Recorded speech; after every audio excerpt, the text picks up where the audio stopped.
जय जय श्री कृष्णा, जय जय श्री राधे, श्री हरि। सांसारिक मोह के कारण ही मनुष्य में मैं क्या करूं और क्या नहीं करूं, इस दुविधा में फंसकर कर्तव्यच्युत हो जाता है। अतः मोह या सुखासक्ति के वशीभूत नहीं होना चाहिए। शरीर नाशवान है और उसे जानने वाला शरीरी अविनाशी है। इस विवेक को महत्व देना और अपने कर्तव्य का पालन करना, इन दोनों में से किसी भी एक उपाय को काम में लाने से चिंता शोक मिट जाते हैं। निष्काम भाव पूर्वक केवल दूसरों के हित के लिए अपने कर्तव्य का तत्परता से पालन करने मात्र से कल्याण हो जाता है। कर्म बंधन से छूटने के दो उपाय हैं। कर्मों के तत्व को जानकर निस्वार्थ भाव से कर्म करना और तत्व ज्ञान का अनुभव करना। मनुष्य को अनुकूल प्रतिकूल परिस्थितियों के आने पर सुखी दुखी नहीं होना चाहिए, क्योंकि इनसे सुखी दुखी होने वाला मनुष्य संसार से ऊंचा उठकर परम आनंद का अनुभव नहीं कर सकता। किसी भी साधन से अंतःकरण में समता आनी चाहिए।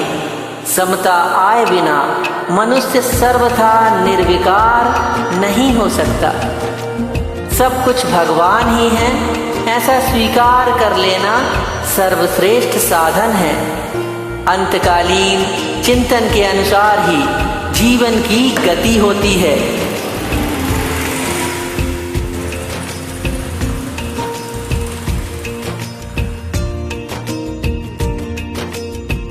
अंतकालीन चिंतन के अनुसार ही जीवन की गति होती है।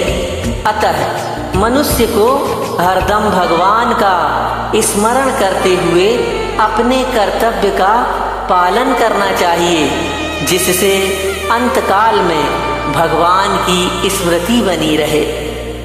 सभी मनुष्य भगवत प्राप्ति के अधिकारी हैं, चाहे वे किसी भी वर्ण आश्रम संप्रदाय देश वेश आदि के क्यों न हो।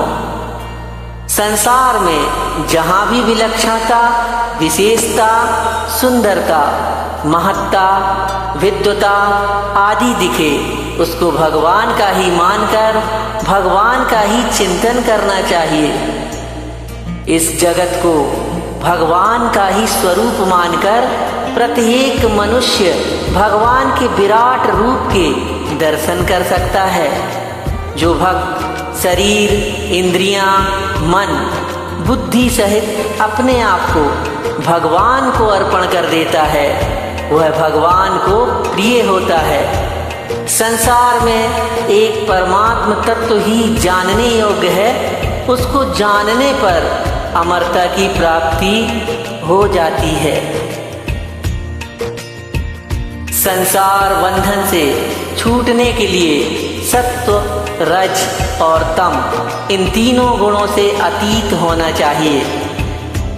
अनन्य भक्ति से मनुष्य इन तीनों गुणों से अतीत हो जाता है। इस संसार का मूल आधार और